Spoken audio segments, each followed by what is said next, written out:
এখন বড় একটা একা হয়ে গেছি। কেন বলো তো? এই যে যখনই কোনো রকম হেয়ারের জন্য আমি ট্রিটমেন্ট করি, তখন আমার মাকে না আমি ভীষণভাবে মিস করি। আমার মা না ছোটোবেলার থেকেই আমার হেয়ারটা খুব ভালোবাসতো। আমি যখন মেয়েবেলাতে যখন স্কুলে কলেজে পড়তাম, আমার মা না চুলটাতে নিজেই তেল মালিশ করে দিত, তারপরে চুল বেঁধে দিত। যতটুকু পারতো আর কি ততটুকুই করতো।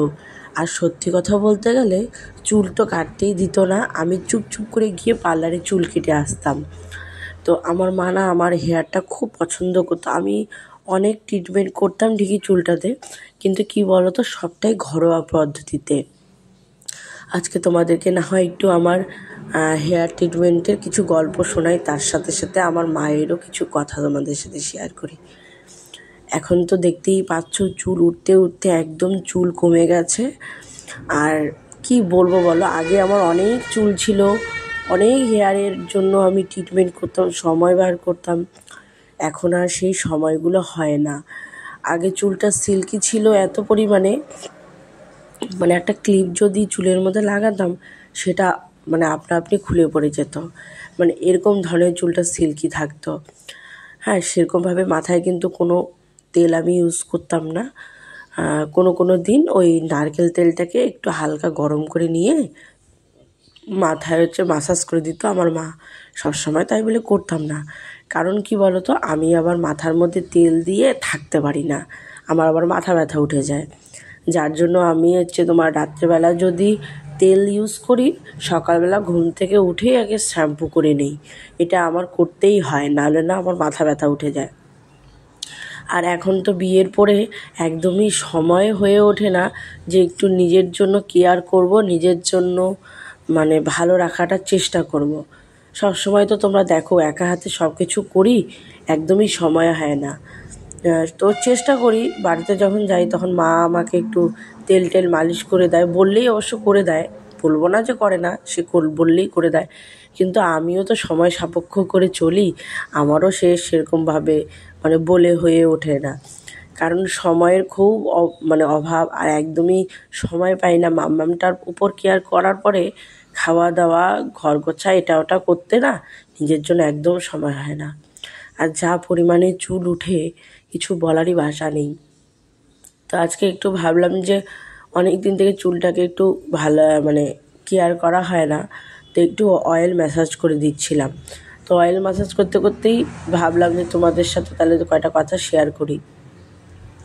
আর আমার মামামকে দেখছো তো, ক্যামেরা অন করেছি কয়বার এসে যে দেখে যাচ্ছে, কিছু বলারই নেই। একবার জল খেলছে তোমাদেরকে দেখে, ক্যামেরাকে দেখে দেখে আরও না কত কাণ্ড করছে। ঘরের মধ্যে একা বসেছিলাম, এখন তো সন্ধেবেলা, তো ভাবলাম যে একটু অয়েল ম্যাসাজটা এখনই করে রাখি, এখন ছাড়া আর পরে আর পারবো না। পরে আবার রাতের খাবার রেডি করব, মামামের খাবার রেডি করা, ওকে খাওয়া, এটা ওটা করতেই সময় শেষ। চুলটা না আমার আগাগোড়াই আমি বড় রাখি, আর আমার মা খুব ভালোবাসে বড় চুল। সবসময় চুলটা আমার খুব ভালোবাসতো, বলতো যে চোখে বড় চুলই ভালো লাগে, তুই সবসময় বড় চুল রাখবি। তো তেমনটি আমার শাশুড়ি মাও হয়েছে, তিনিও আমাকে চুল কাটতে দেয় না। আমি কি বলবো, ভেবেছি যে মা একটু আমার মতো হবে, সে আর হলো না।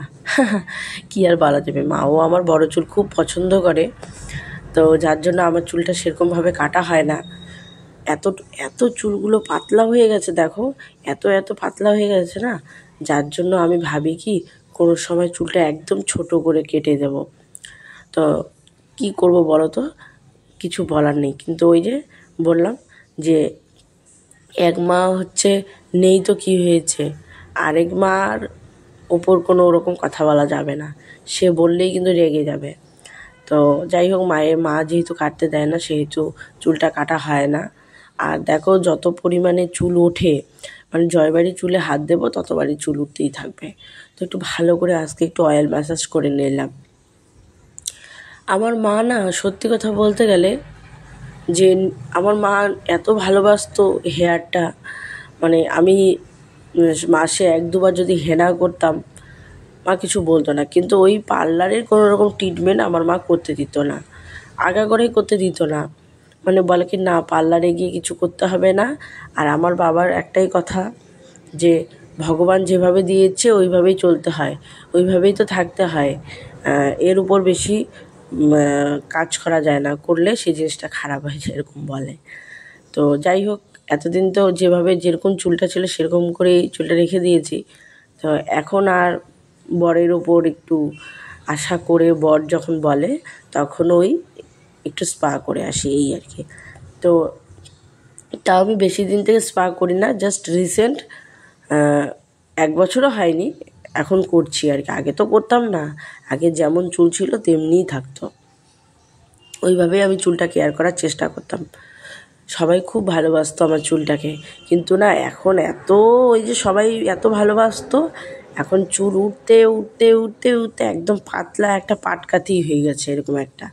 বেনি যদি করি না, তোমরা না দেখলে বিশ্বাস করবে না যে আমার চুলের কী দশা।